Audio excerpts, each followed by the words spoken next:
की बात नहीं है। दुख यहाँ अब बात हुआ कि हमारे ब्रदर एंड सिस्टर को जो छोटे छोटे थे उनको मारा गया, और ये जो रोड थी दिल्ली का रोड, वो खून से लहूलुहान किया गया है, जो ये कतई बर्दाश्त करने वाली बात नहीं है।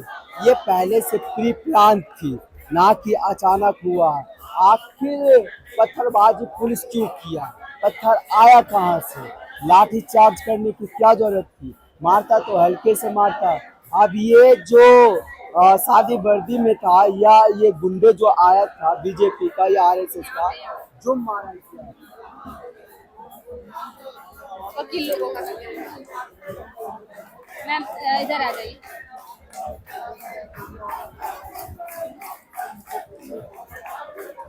इस वक्त मेरी मौजूदगी है जंतर मंतर पे। आप देख सकते हैं कि हमारे साथ कुछ एडवोकेट भी हैं, महिलाएं एडवोकेट जिनसे बातचीत करते हैं और जानते हैं कि आखिरकार क्या कहना है। मैम क्या कहेंगी जिस तरीके से यहाँ पे स्टूडेंट दे रहे हैं धरना प्रदर्शन, क्या कहेंगे इस पे? ये जो प्रोटेस्ट हो रहा है, ये प्रोटेस्ट होना बहुत ज़रूरी था, क्योंकि हमारा एजुकेशन सिस्टम बहुत ज़्यादा करप्ट हो चुका है, दिन ब दिन करप्ट होता जा रहा था।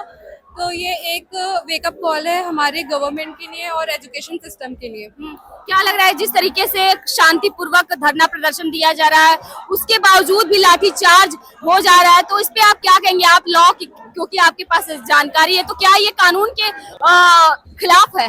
जी, ये कानून के खिलाफ है। ये जो कल हुआ है, ये सब मेरे मतलब अकॉर्डिंग टू अस ये सब इलीगल ही था। ऐसे आप पीसफुल प्रोटेस्ट में ऐसे आप लाठी चार्ज नहीं कर सकते हैं।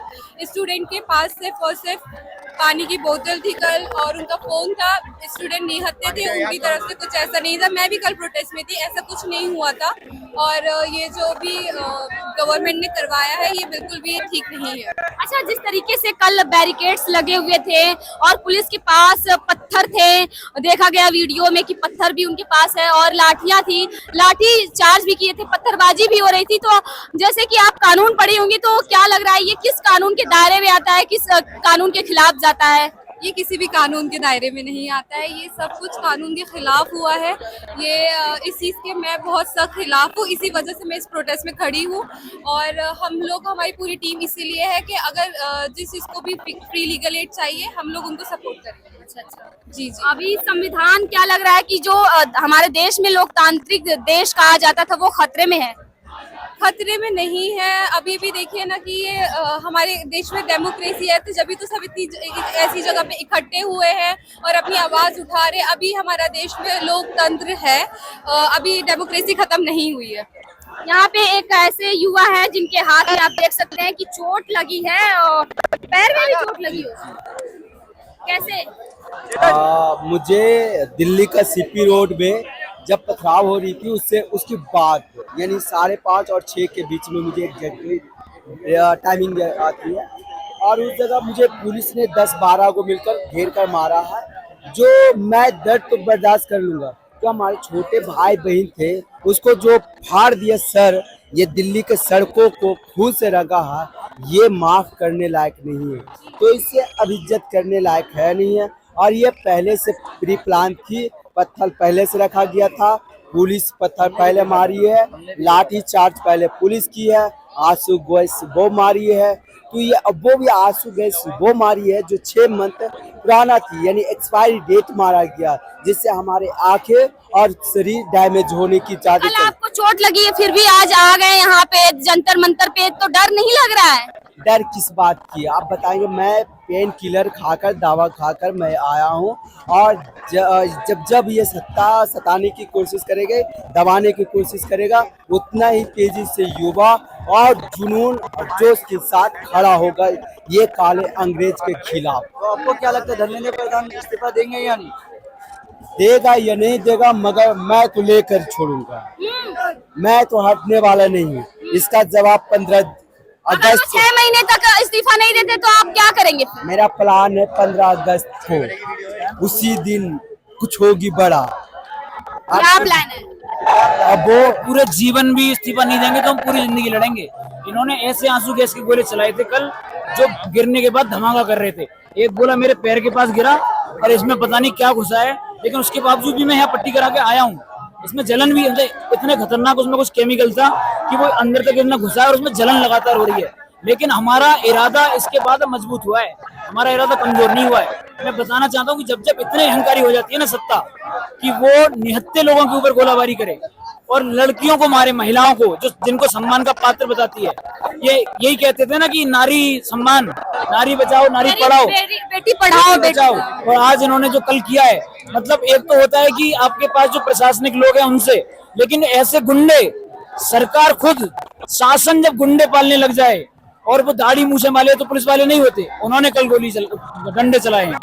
तो बिल्कुल ये सरकार निकम्मी हो चुकी है, इसने सारे मूल्य, सारे सिद्धांत विसर्जित कर दिए हैं, इसलिए जनता ने भी तय किया इनको विसर्जित करेंगे। और भी बहुत लोग बोल रहे हैं कि धर्मेंद्र प्रधान के साथ साथ नरेंद्र मोदी का भी इस्तीफा मांग। बिल्कुल लेना चाहिए। नरेंद्र मोदी एक अयोग्य प्रधानमंत्री है, और सिर्फ अयोग्य नहीं बल्कि एक क्रूर तानाशाह है। ऐसे आदमी को इस्तीफा देना ही चाहिए। अयोग्य क्यों कह रहे हैं अयोग्य? आज तक जो इन्होंने कहा था कि हम जीतने के बाद ये करेंगे, वैसा तो कुछ कर नहीं पाए, और अहंकार में इतने हैं कि पूरे देश से आए हुए नौजवानों को ये पीट रहे हैं, पूरे देश के युवा है। ऐसे ही दिमाग खराब हुआ था इंदिरा गांधी का 1975 में, लेकिन इंदिरा गांधी के खाते में फिर भी 2-4 उपलब्धियां थी। उसने बैंकों का 14 बैंकों का राष्ट्रीयकरण किया था 19 जुलाई के दिन। उसने पाकिस्तान को तोड़ के बांग्लादेश बनाया। नरेंद्र मोदी के हाथ में ऐसा कुछ भी नहीं है। उस इंदिरा गांधी को माफ नहीं किया अत्याचार करने पर लोगों ने, तो नरेंद्र मोदी इस गलतफहमी में आने के लिए उनको माफ यहाँ पे प्रोटेस्ट कर रहे हैं और आप लोगों को बाहर आतंकवादी बोला जा रहा है। मैंने स्ट्रीम की मीडिया बोल रही है ये सत्ता के समर्थक और सत्ता के अंधभक्त ये हमेशा कहते आए हैं। जो लोग पहले अंग्रेजों का समर्थन करते थे ना, वो भी भारतीय थे, वे भगत सिंह को भी आतंकवादी कहते थे, भगत सिंह को आतंकवादी कहते थे, अशफाकुल्लाह खान को आतंकवादी कहते थे, रामप्रसाद बिस्मिल को कहते थे। रामप्रसाद बिस्मिल के बारे में तो इसी आंदोलन में एक पुलिस वाले से बात हो रही थी, तो वो कह रहा था कि वो तो आतंकवादी था।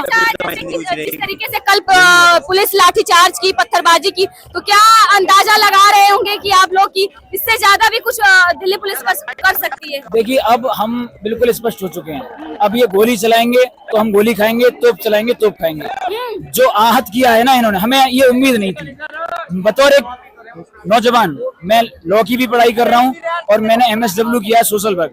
10 साल से मैं कई सारे सामाजिक कार्यों में इन्वॉल्व हूँ, लेकिन ये उम्मीद नहीं थी, इतने अत्याचार की उम्मीद नहीं थी। और इसी कारण से अब मैं यहाँ तक तैयार हूँ। जो जज्बा कभी हमारे शहीद भगत सिंह ने फांसी से पहले, मैं उसके साथ आया हूँ। अगर मुझे मरना पड़ेगा तो मैं इस राष्ट्र की रक्षा के लिए और इस राष्ट्र को ऐसे तानाशाहों से मुक्त कराने के लिए अपनी जान भी दे दूंगा। नाम क्या है? नाम क्या? मेरा नाम अंकित यादव है, मैं मुरादाबाद से आया हूँ, उत्तर प्रदेश के।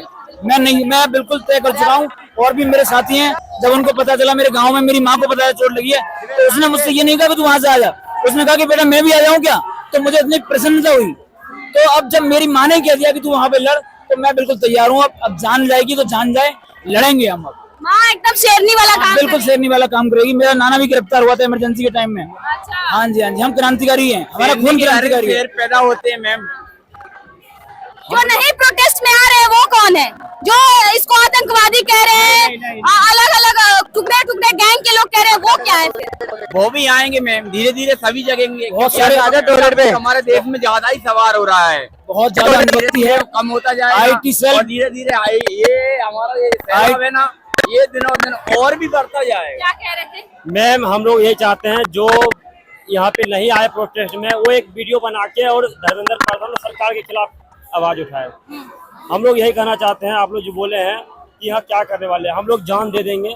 और जब तक धर्मेंद्र प्रधान इस्तीफा नहीं देगा और ये जो भाजपा का सरकार जितना भी करप्ट ये अधिकारी हैं या मंत्री हैं, जब तक नहीं सुधरेगा हम लोग छोड़ने वाले नहीं है। ये पूछना चाह रही कि जब हम लोग घर में बैठे रहते हैं तो एक खरोच लग जाती है तो चिल्लाने लगते हैं, मम्मी की याद आ जाती है, लेकिन आप लोग कह रहे हैं जान देने को मैं तैयार हूँ। ये मेरे भविष्य का बात है। मेरा भविष्य छोड़ो, अब कब मरने अभी लाठी चाहे हो रहा था, कब बंदा कितना मर गया कोई ठीक थोड़ी ना है।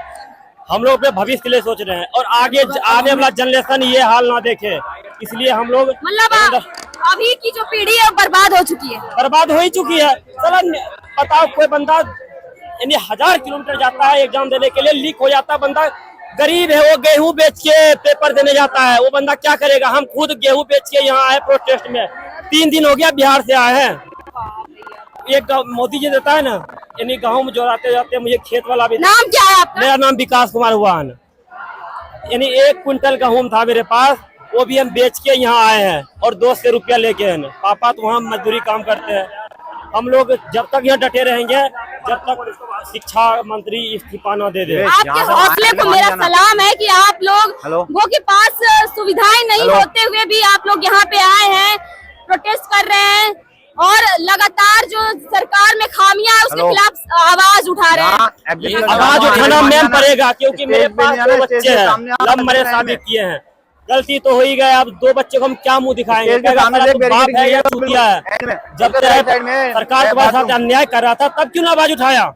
इसलिए हम लोग आवाज उठाने के लिए आए हैं और हम लोग के बच्चे के साथ ऐसा हाल ना हो, इसलिए हम सरकार से कहना चाहते हैं धर्मेंद्र प्रधान को इस्तीफा दो, वरना ये सरकार हिलेगी। मैं चाहता हूं मैं आपके चैनल के माध्यम से, जो अगर मंच के नेतृत्व तक भी पहुंचे तो वो भी सुने और देश की जनता भी जो सुन रही सुने कि धर्मेंद्र प्रधान के इस्तीफे के साथ साथ ये जो गुलामी का ये पुलिस व्यवस्था जो है, पुलिस एक्ट 1860, इसमें भी पता है ये क्या किया? लाठी में कील लेके बंदे को मार रहा था ना। हम लोग कितना चोट लग गया गोर में। ये सब ऐसा हरामी पुलिस वाले थे जो लाठी में वो कील लगा के मार रहे थे। किसी के देह पे आंसू गैस से गोले छोड़ रहे थे। अरे तुम फाका में छोड़ो ना, बंदे के शरीर पे क्यों छोड़ते हो? कितना बेहोश हो गया, मर गया है, उसका जवाबदेही कौन है? हम सरकार से यही कहना चाहते हैं, अब जनता जाग चुकी है, ये गुंडागर्दी नहीं चलेगी, नहीं चलेगी। धर्मेंद्र प्रधान को इस्तीफा देना होगा। पूरी तरह से तानाशाही पे उतर आई है। यहाँ पे कुछ 2